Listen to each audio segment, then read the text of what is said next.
আপনি মনে করতেছেন আমার বাচ্চাটা ভালো, আমার বাচ্চার তো মোবাইল ফোন নাই। আমি যদি বলি যে মোবাইল টিভি এগুলোর কথা যদি বলি, আপনারা বলবেন আমার বাচ্চার তো, আমার বাসায় টেলিভিশন নাই, বাসায় মোবাইল নাই, আমার বাচ্চা ভালো আছে। আপনার বাচ্চাটা ভালো আছে, আপনি বাসায় অতটুকু রিপোর্ট রেখে ডাটা রেখে আপনি বুঝতে পারবেন না।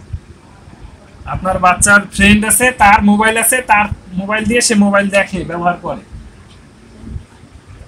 এরকম কত ঘটনা আমরা প্রতিষ্ঠানে ধরছি। এরকম আমরা এই ব্যাপারে আল্লাহর রহমত সচেতন থাকি, আমরা এগুলাকে প্রশ্রয় দিই না কখন। দেখা যায় যে এক বাচ্চার ফোন নাই, আরেক বাচ্চার ফোন দিয়ে মানে 2-3 জনের রিলেশন করে, ফোন একটা ওইটা দিয়ে কানেকশন মানে যোগাযোগ মেনটেন করে।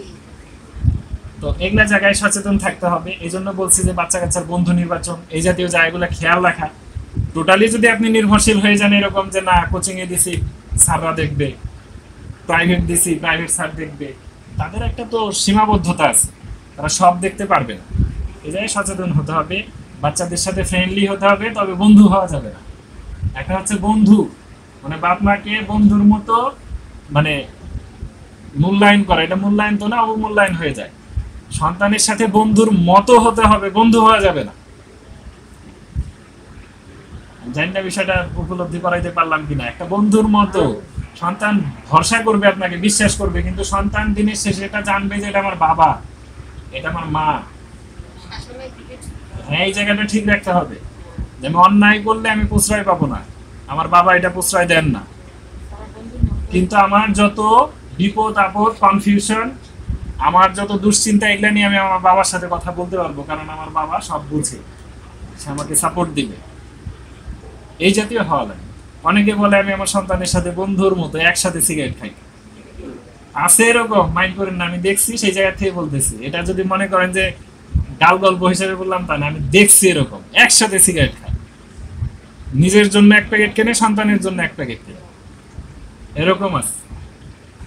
বললাম একসাথে খাই। আমি এরকম অভিভাবক দেখছি কুড়িগ্রামে খলিলগঞ্জ বাজারের মধ্যে, মানে নাম করা একজন ব্যবসায়ী বলে যে সিগারেটের দাম 40 টাকা হোক 50 টাকা হোক আমি খাই, আমি এটা ছাড়বো না, সে সেটা খাবে। মানে এটা তার একটা অহংকারের বিষয়, এটা তার গর্বের বিষয়। তো এরকম না, সন্তানের সাথে বন্ধু সুলভ হতে হবে, একেবারে বন্ধু হয়ে যাওয়া যাবে না। কিছু কিছু বিষয় সন্তানের কোনো পছন্দ আছে কিনা এটা জিজ্ঞেস করতে পারেন, কিন্তু সন্তান প্রেম করে কিনা, কয়টা করে, এটার খোঁজও রাখেন। আপনি আবার রিল্যাক্সে মেনে নিচ্ছেন, করো বাবা প্রেম করো, কোনো সমস্যা নাই, এরকম বন্ধু হইতে বলি নাই। আপনাকে খোঁজ নিতে হবে, সে যেন বলতে পারে যে আব্বু আমার ওই মানে একজনকে এরকম পছন্দ হয়, বিষয়টা কি তুমি আমাকে একটু খুলে বলো, এরকম হতে পারে সর্বোচ্চ। কিন্তু এরকম না যে সে রিলেশন করে আপনি সেটা মেনটেন করে দেন, এরকম না। বলতে পারেন আপনাদের কাছে এটা খুব অবাস্তব লাগতে পারে যে এটাও কি আসলে হয়, এরকমও হয়। সন্তান রিলেশন করে, সন্তানের মাও জানে, বাবাও জানে, মা বেশি জানে। তো এরকম হওয়া যাবে না, এগুলা একটু বুঝাইতে হবে, বাস্তব জীবন সম্পর্কে তাকে একটু ধারণা দিতে হবে, এই হচ্ছে বিষয়।